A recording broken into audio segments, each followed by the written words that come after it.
जो राजा की बहन है वो इस समय हमारे साथ आ गई हैं। और सृष्टि, जब से राजा और सोनम गुम हुए थे तब से आप लगातार वीडियोस बना रही हैं, हम देख रहे हैं आपके वीडियोस राजा के साथ हैं, लेकिन कई वीडियोस में सोनम भी हमें दिखाई देती है।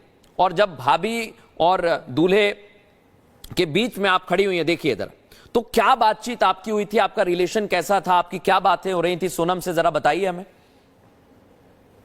हमारी अच्छी बातचीत हुई थी। मैंने तो सोचा था कि अच्छा, मतलब हम दोनों अच्छे से बात करते थे। अच्छा। सोचा ही नहीं था कि ये सब हो जाएगा। हाँ हाँ। वीडियोस के लिए मैंने हर उसमें फंक्शन में वीडियोस बनाई है, राजा के साथ, दोनों के साथ बनाई है।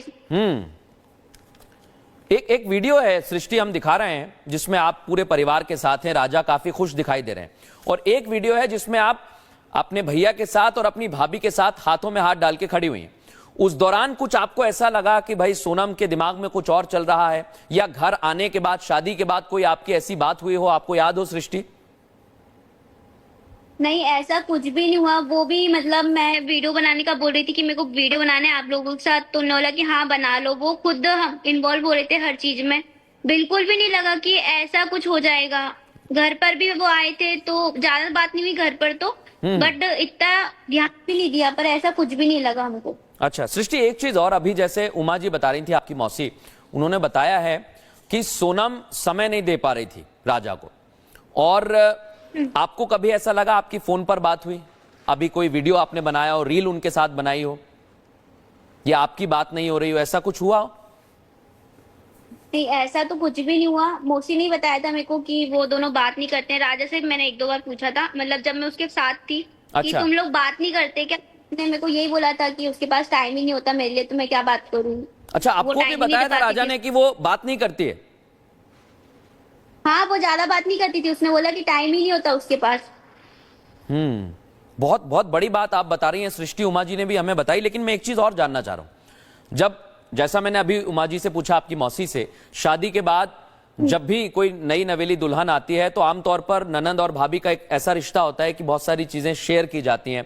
आप भी अगले दिन शादी से मिली होंगी, तो आपको क्या आपकी बात हुई, आप बता सकती हैं कैसा उनका बिहेवियर था, कैसे उनका व्यवहार था, कैसे वो बात कर रही थी, थोड़ा बता सकते हैं आप हमें?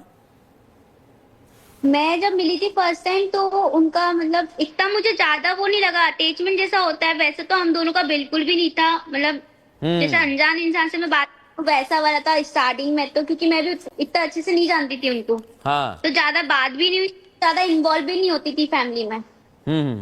लेकिन सृष्टि और उमा जी, आप बहुत बड़ी बात बता रही हैं कि वो राजा से बात नहीं करती थी। ये बात उमा जी ने भी बताई है, ये बात सृष्टि ने भी बताई है। सृष्टि, आप मेरे साथ बने रहिएगा। उमा जी, मैं आपसे एक बहुत महत्वपूर्ण चीज पूछना चाह रहा हूं, क्योंकि अगर राजा से वो बात नहीं कर रही थी, और जैसा अभी सृष्टि ने कहा कि ऐसा व्यवहार था जैसे कोई अनजान है, शादी के बाद आना मैं समझ सकता हूं, हो सकता है कि नए नए आप किसी घर में गए हो, बात ना करें, लेकिन फोन पर भी बात नहीं करना, अपने पार्टनर से घर पर आकर भी बात नहीं करना, ऐसा लगता है उमा जी कि पहले से ही इनकी तैयारी थी? और इसके बारे में क्या सोनम के परिवार को कुछ पता हो सकता है?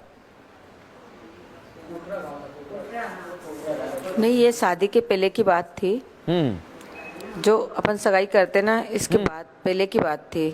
जी जी। तो मैंने उनकी मम्मी से ही बोला था कि सोनम राजा का फ़ोन नहीं उठाती हैं। तो सोनम की मम्मी ने बोला था कि उसको टाइम नहीं मिलता, 4 बजे के बाद फ्री हो जाती है। फिर एक दिन उनकी मम्मी का फ़ोन भी आया था कि राजा ने सोनम से बात क्यों नहीं करी। तो मैंने कि है ना, राजा का फ़ोन नहीं उठाया था सोनम ने, तो इसलिए वो बोलता, देखो आज मैं फ़ोन नहीं उठाऊंगा मम्मी तो कैसा लगेगा इनको, जब ये मेरा फ़ोन नहीं उठा रहे हैं तो मेरे को कितना बुरा लगता है। तो अब मैं देखता हूँ कि सोनम को बुरा लगे नहीं लगे, इसलिए उसने मैंने के होके फ़ोन नहीं उठाया है। अच्छा उमा जी, बहुत महत्वपूर्ण बात आप कह रही हैं। क्या और भी कोई इसके अलावा आपका परिचित है? जैसे दो परिवार होते हैं तो कोई परिवार में पहचान निकलती है, सोनम के परिवार में कोई आपका पहचान का रहा है, या एकाएक ऐसे ही संबंध हुआ है आपका सम्मेलन के जरिए या समाज के जरिए? नहीं, इस सोनम के उसमें पहचान के नहीं, शादी में बहुत सारे जने पहचान के थे। और जैसे हमारे परिचित जो हैं, हमने उनसे पूछा कि ये लोग कैसे हैं, तो उन्होंने बोला कि अच्छे लोग हैं, बोले ऐसी कोई बात नहीं, वो बिजनेसमैन हैं, अच्छे लोग हैं। और हमारा बारे में भी उनने जो पूछताछ करी तो उनको भी यही बताया कि हम तो इनको पहचानते हैं, हम तो इनको पहचानते हैं। शादी तो मतलब रजामंदी सी हुई थी। दो रिश्ते कैसे जुड़ते हैं, जैसे एक दूसरे के यहाँ जाते हैं, फिर वो अपने यहाँ आते हैं। बिल्कुल। इसके बाद में बच्चों और मैं को इसलिए देखा पूछ रहा हूं जाता माँ है, जी। बड़े की इजाजत से ही हुआ था।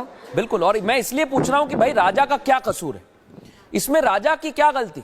राजा तो वो सब कर रहा था जो एक परिवार वाले चाहते हैं, जो एक पार्टनर चाहता है, राजा वो सब कुछ कर रहा था। और सृष्टि, आपने जब ये खबर सुनी, जब आपको पता लगा कि सोनम हो सकती है, मुझे लगता है कि आपके जहन में भी या आपके मन में ये सवाल आया होगा कि आपके भैया का क्या कसूर है, आपके भैया ने क्या किया? वो तो काफी खुश हैं।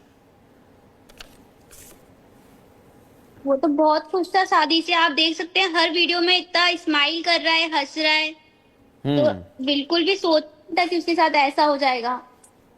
और सृष्टि, मैं यकीन जो अभी भी जी जी सृष्टि, मैं आपसे इसलिए पूछना चाह रहा हूं क्योंकि आपने बहुत सारे वीडियोस बनाए और बहुत सारे वीडियोस अपलोड भी किए जो हम अभी इस समय दर्शकों को दिखा रहे हैं। सृष्टि, क्या इन वीडियोस में आपको कुछ ऐसा संदिग्ध नजर आया? क्योंकि आपने वो वीडियो डाला जिसमें राज कुशवाहा नजर आ रहा है, आपने देखा कि वो सोनम के पिताजी का हाथ पकड़ कर ले जा रहा है। क्या आपको भी हैरानी हुई इस बात को देखकर? बिल्कुल, मतलब वो कहाँ से आ गया, हम तो ये सोच रहे थे। तो हमको तो पता भी नहीं था कि राज कुशवाहा कौन है। वो तो जब पता चला कि उनका ये चल रहा था 5 साल से भी, अब पता चला ये सब। तो पहले तो हमारे लिए अननोन पर्सन ही था वो। अच्छा, ऐसा कोई जानकारी नहीं थी आपको? मैं आप दोनों से एक आखिरी सवाल करना चाहता हूं क्योंकि हम लगातार बोल रहे हैं कि कसूर किसका है। भाई राजा का तो कोई कसूर नहीं है। अब परिवार वाले, सोनम और जो 4 हत्यारे हैं, उनको लेकर उमा जी आप क्या कहेंगी? क्या सजा मिलनी चाहिए? क्या कहना चाहती हैं आप? देखो, मेरे बच्चे को इंसाफ चाहिए। जो मतलब कसूरदार हैं उनको तो मतलब कड़ी से कड़ी सजा मिलना चाहिए। फांसी पे चढ़ा देना चाहिए सेवा उनको तो। सोनम को लेकर जो खुलासे हो रहे हैं वो वाकई चौंकाने वाले हैं। और सृष्टि, आपने अभी तक जो देखा, जो वीडियोस बनाए, जो लगातार आप पहले दिन से इस पूरे केस को देख रही हैं, आप क्या मांग करती हैं? आपके भाई को जो बिल्कुल कसूरवार नहीं है उनको मार दिया गया, आप क्या कहना चाहती, क्या सजा मिलनी चाहिए? मेरे भाई को इंसाफ मिलना चाहिए। जिन लोगों ने भी ये सब किया है उनको तो मार देना चाहिए, क्योंकि अगर आज इंसाफ नहीं मिलेगा तो आगे और ऐसे केसेस आएंगे। बिल्कुल, तो मार देना चाहिए। आज इंसाफ नहीं मिलेगा तो ऐसे बहुत सारे केसेस आएंगे और इसलिए आज हम कह रहे हैं कि राजा का कसूर क्या है। बहुत बहुत धन्यवाद उमा जी और बहुत बहुत धन्यवाद सृष्टि हमसे बात करने के लिए। लेकिन दर्शकों, ये मुद्दा बहुत गंभीर है, इसलिए आज आपसे मैंने बात भी की और पूछा कि यह हर घर का मसला है, इसलिए आप थोड़ी सी सावधानी रखेंगे तो हो सकता है